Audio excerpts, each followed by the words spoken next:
नमस्कार प्रणाम दोस्तों, मैं अशोक कुमार आपका अपना यूट्यूब चैनल पर आप सबको बताने वाला हूं कि पावर स्टार पवन सिंह के फिल्म के बारे में बहुत ही ज़बरदस्त और ब्लास्ट फिल्म बीन बजा सपेरा 2 आने वाला है। इस फिल्म के बारे में बताने वाला हूं तो शुरू से लास्ट तक देखते रहें। जो लोग मेरे चैनल को सब्सक्राइब नहीं किए हैं तो प्लीज़ चैनल को सब्सक्राइब कर ले, क्योंकि भोजपुरी के हर खबर हमारे चैनल पर मिलेंगे सबसे पहले। बता देना चाहता हूं कि भोजपुरी के पावर स्टार पवन सिंह के फिल्म बीन बजा सपेरा 2 फिल्म के बारे में। बीन बजा सपेरा 2 फिल्म निर्मात्री है श्री नेहा सिंह और इस फिल्म को डायरेक्ट करने वाला रितेश ठाकुर। इस फिल्म की कहानी की बात की जाए तो इस फिल्म का कहानी है नाग नागिन, रोमांटिक और लव स्टोरी होने वाला है। प्रिय दर्शकों को आनंद और हंसी आने वाला है।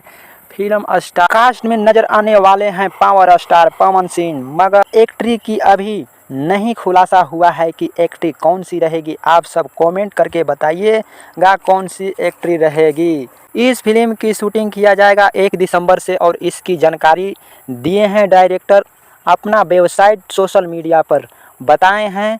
तो मेरे दोस्तों, मेरा इस वीडियो को पूरा देखिएगा, तभी पूरा बात समझ में आएगी।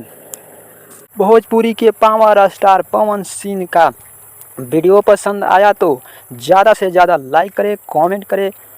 पावर स्टार पवन सिंह का फैन है तो चैनल को सब्सक्राइब ज़रूर करें।